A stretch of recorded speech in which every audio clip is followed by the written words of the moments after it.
Welcome to Ask the Security Guy for January 2018. Happy New Year, Shawn. Happy New Year. So It's here we are in 2018. it's kind of crazy and a little hard to believe. So how many years have we been doing this now?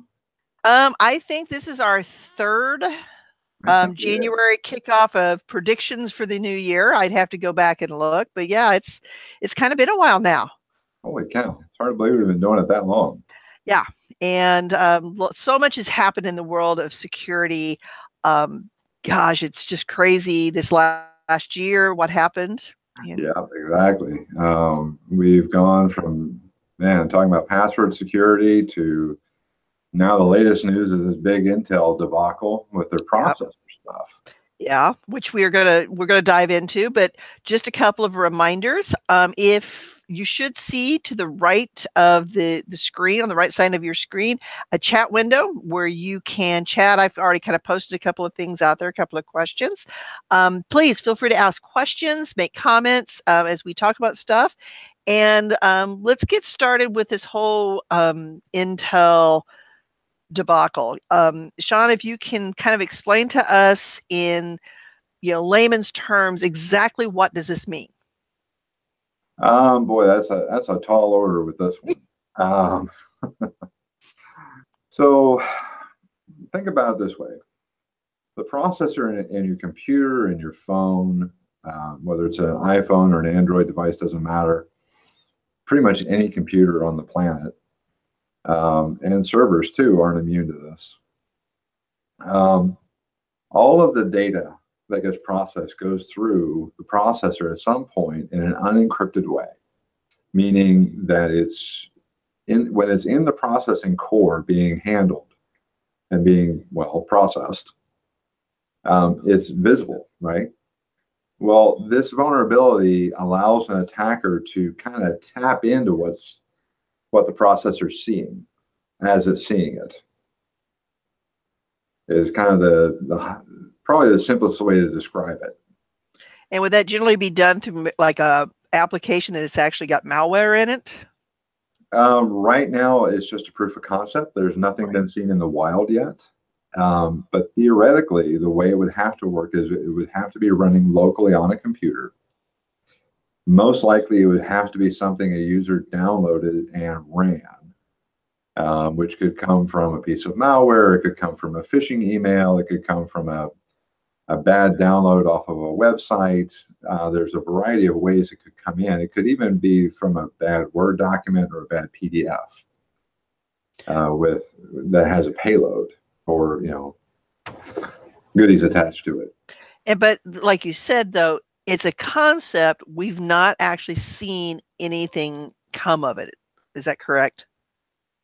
No, as of right now, the only things out there are just proofs of concept. So, there's nothing in the wild yet. Now, every time we say that, something pops up in the wild shortly thereafter. And that's kind of what I'm waiting for right now, is for the other shoe to drop. Just because nothing's appeared yet doesn't mean it's not going to in the next day. I mean, for all we know, there could already be a 0 day out there that we just don't know about. And a 0 day in layman's terms is, thank you. It's basically a new piece of malware, a new virus, a new Trojan, a new malicious bit of software that hasn't been found yet by the security community. So antivirus companies don't know about it. Microsoft doesn't know about it. Apple doesn't know about it. But it's out there, and bad guys are using it to take advantage of something that wasn't known before as a vulnerability within the software. So we see the potential. What do we need to do to kind of make sure that we're protecting ourselves in case somebody does take this vulnerability? Because, I mean, normally what we say is, good password management. Well, in this case, the processor sees all passwords, no matter what you're entering them in or even how they're stored. So really the key with this one is make sure your system has the most current patches on it. If it's an iPhone, whether it's a Windows computer, whether it's an Android device, make sure, because Apple, Microsoft, Google, Android, all the different software manufacturers out there, they're all working at breakneck speed to get patches out there for this bit. I mean, so as patches come, make sure you're installing them, but make sure you're only installing them from reputable sources. This is going to be another hot button where there's going to be third-party companies out there, or bad guys posing as third-party companies saying, hey, we have this patch developed in advance of Microsoft or Apple or Google, or pick your device. Install our stuff first and we'll protect you against this big bad thing. Don't go with that. Only install software updates and software patches from known reputable places. So the other thing, be extra careful about what you open in email attachments and the links you pick and the files you download. Make sure you know that you know who you're getting it from. Yeah, and when in doubt, just don't click. Yeah, just be extra diligent about that stuff, because that's with something that's embedded this deeply into the system. You have to be extra careful about what's actually running. So, and here at APU, for those of you that are watching that from the APU community, our computer techs are being very diligent. All of our people are being very diligent, looking for the, waiting for the patches that come out, getting them pushed out to us, when they're ready, as soon as they're ready. Yeah. So, I mean, it's a tough one because, I mean, on the user side, this is about you protecting you. It's your usage of the computer that's going to dictate how safe you are. And that's generally true in everything anyway. But this is one of those cases where, it really comes down to brass tacks of, because it's embedded in the processor itself, the onus there, you can't really rely on the antivirus. You can't really rely on, something else to protect you. This has to be about you as the end user being extra diligent about what you're doing and paying very close attention to that. Yep. And it's a scary one. It really is. And mainstream media has really been hyping it up. I'm not sure they're doing much good, as much as just kind of, the old joke, if it bleeds, it leads. And that's kind of what they're doing with this. And it's the thing with the mainstream media on this is, because they've done so much talking about this breach and that breach, and they tend to sensationalize things to the point where we're seeing a weird thing of almost people getting fatigue. People that when you see a thing so often, you get used to it, and it doesn't draw a response from you anymore. Well, that's kind of what's happening with these security predictions, coming out of the media. They're not coming with any detail. They're being sensationalized. They're being overblown in many cases. A lot of them have been put out there with this, these grandiose, this could be this or this could be that. And it turns out to be a lot less than that. And people respond to it. Folks remember, oh, well, you said it was going to be this big thing, and then it wasn't.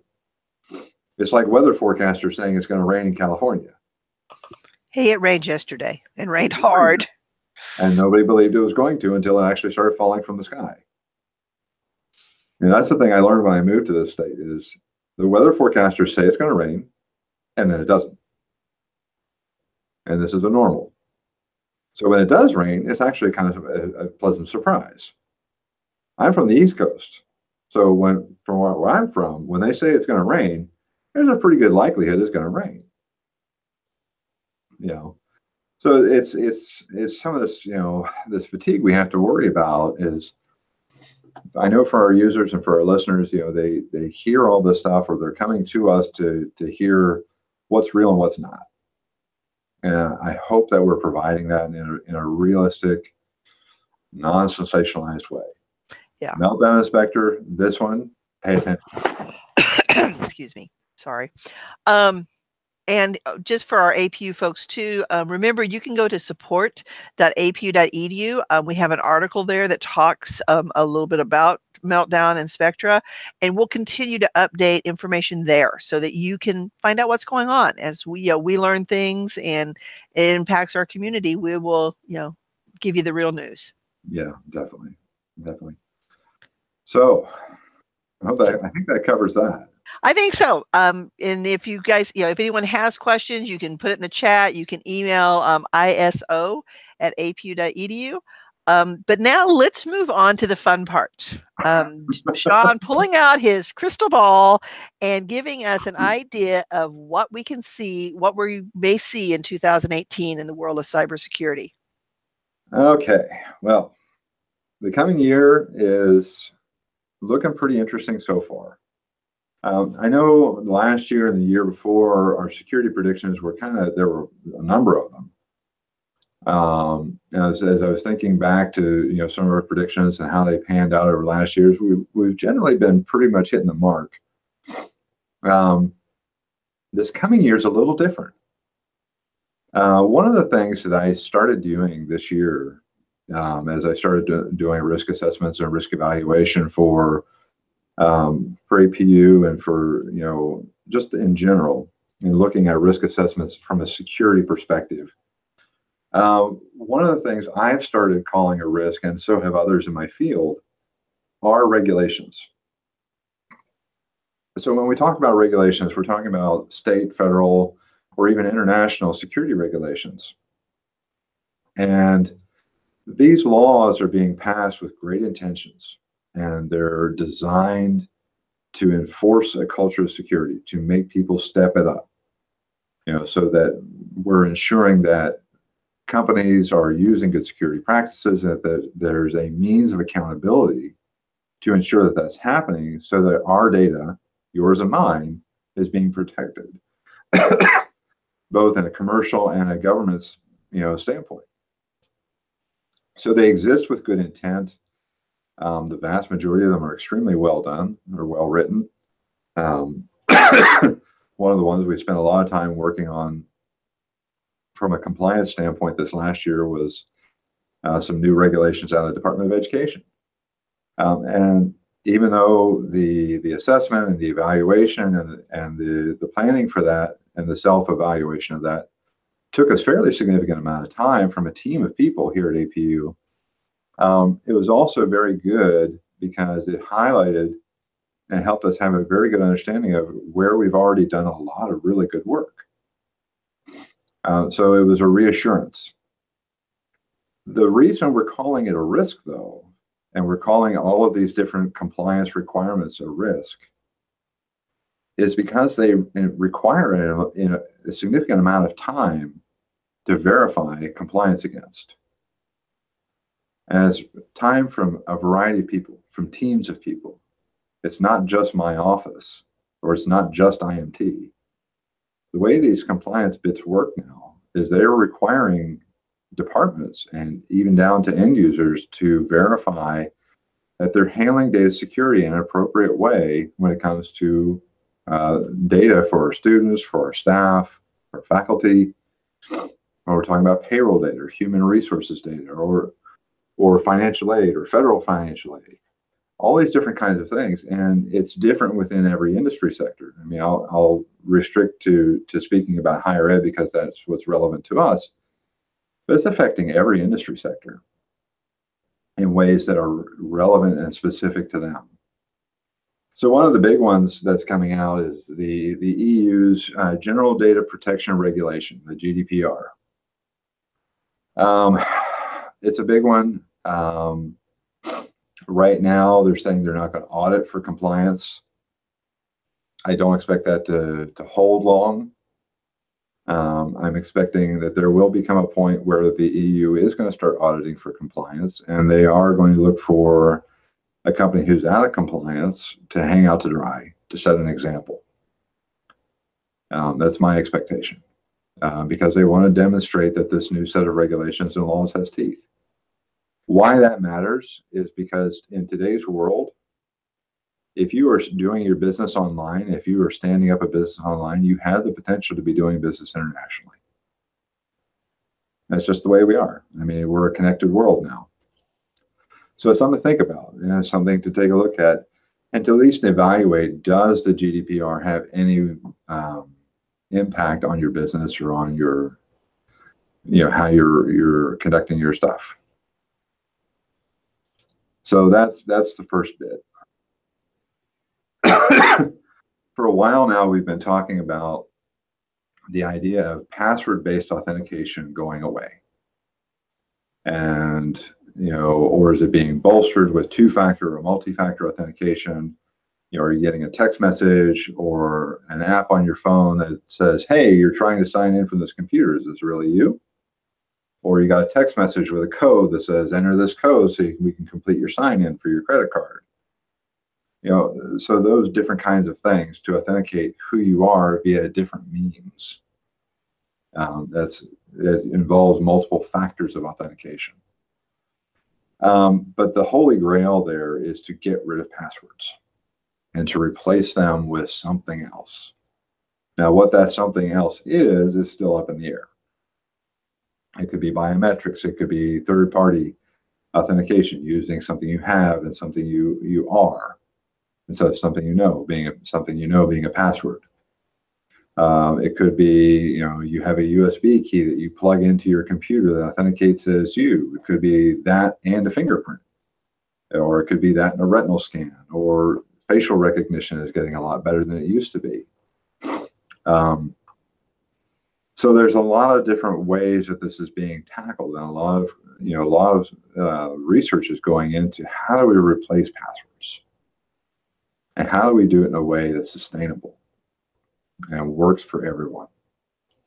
But there's a lot more emphasis on it now than ever, because passwords continue to be that weak point, a single easiest way to take over an identity and to get in and get data you're not supposed to get. So that's a big push. We're also seeing a lot of movement that says state-sponsored attacks will increase. So North Korea, Iran, Russia, even China, state-sponsored hackers coming from those entities that may or may not be friendly to us, and the names may change depending on the season or the day of the week. But the idea is that nations hacking nations is on the rise. And so there's multiple targets there. There's data, intelligence, but there's also critical infrastructure. If you can hack into a country's critical infrastructure, oil, gas, water, bridges, dams, electrical, you can cause all kinds of grief. And all of it's electronically controlled now, in some way, shape, or form. So that kind of stuff is going on. So cyber warfare at a state level, at a nation state level, is on the increase. The really scary one that we're seeing a sharp increase of, and we're expecting to see an even sharper increase of in the coming years, is attacks that are being launched from the Internet of Things. So your refrigerator, your microwave, your washing machine that tells you, that sends you a text message and says, hey, your laundry's done. Your wearable devices, it could be a Fitbit or something like that. This is a mechanical watch, by the way. It's a wind-up watch, doesn't even have a battery in it. So old school. I know. I like things that don't have electronic bits in them. Go figure. And I also like old muscle cars for the same reason. They get you from point A to point B. So, hey, it's all good. I love carbureted engines. So, that aside, the Internet of Things allows an attacker to harness thousands and thousands and thousands of these little devices that don't by themselves have much horsepower. But when you group a couple 100,000 of them together, they do. And they're all over the world. That allows an attacker to take down or to really impact Facebook or really impact Google or maybe take down critical infrastructure, because they can harness these thousands and thousands and thousands of tiny devices that are all over the world and triangulate it and focus it in on a single point of attack. And because each one of these little devices, you look at it, it's like, oh, this thing, I mean, it doesn't have any horsepower, it can barely do, calculations. And that's right. By themselves, they're very, they're not much. But when you get, a few 100,000 of these guys linking together to perform a specific task, it becomes a threat to be reckoned with. So that's on the rise, and that was in last year's as well. We're also seeing on the good side of the house, we're seeing some automation in threat detection. So AI, big data, data mining around threat architecture and behavioral analysis of threat structures, meaning we're paying a lot more attention to how things behave or how they should behave. So it increases the ability to find attackers and find where they came in and find out what they're doing. So we're seeing a lot of new advancements in that space, and that's really, really, really good. The last thing I'm going to talk about for this year's predictions and for this year's model is trust. So Holly, you and I talk about trust a lot, symbols of trust, when we talk about social engineering and what social engineering is. I mean, for our audience, what do you consider social engineering? You asking me or your general question? No, I'm asking you. Well, social engineering is one of my favorite things because you get to know that person. You gather information about them through different methods, be it Facebook or old school having a conversation. And from that, you can build a profile and figure out what they're using for a password or the security answer, that type of thing. Yeah. So, exactly right. And in this context, it is another variant of social engineering where we're using symbols of trust. So phishing attacks, for instance, where we're sending emails as somebody else to get you to click on a link, or we're going to send you this Google Doc, but you have to sign in here to get access to it, even though you shouldn't have to sign in anywhere to get access to it. Or you got this FedEx package, or pick your poison. Symbols of trust are being undermined by constant use and attack. That means that the trust factor that used to be associated with these symbols, because they're being so misused so broadly, is going down. So verification, justification, all of those things are going to be on the increase, as they should be. But the concern is, in the industry, it's going to get to a level, to a point where it's going to start causing gross inefficiencies in operations. Because now the process of validating everything removes some of the efficiencies of trust. So automation and some of those things where we could automatically trust data coming from X. Well, maybe not, because now I have to ask the question: what happens if X is compromised? If I'm automatically trusting them and an attacker got in there and poisoned the well, what now? Do I really trust X? How do I trust X? So from a security perspective, it's going to be a very, very challenging year ahead as we figure out how to appropriately leverage trust, but do it in ways that have checks and balances and automated means of verification that people are who they say they are, or systems are who they say they are, and that they can automatically somehow verify that they're actually themselves and not somebody else. So that's the tough work ahead we've got in security in the coming year. And as we always try to remind people here at APU, when in doubt, feel free to reach out to our support desk. If you have a questionable email or a questionable contact and you're not sure, always contact the support desk. Send the email over to spam@apu.edu if you think it's a spam email. Always ask.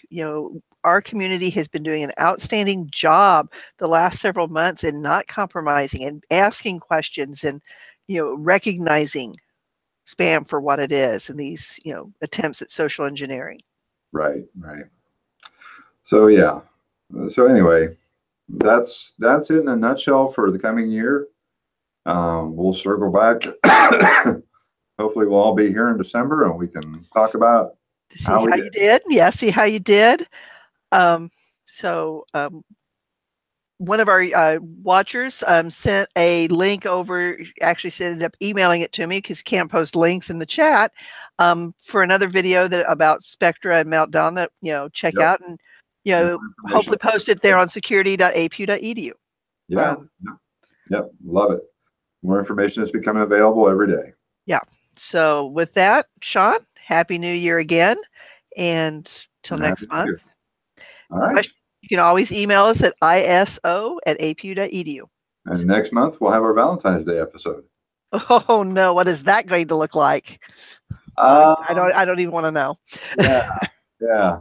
Given the way this year's gone so far. So with that, I guess we'll say goodbye. All right.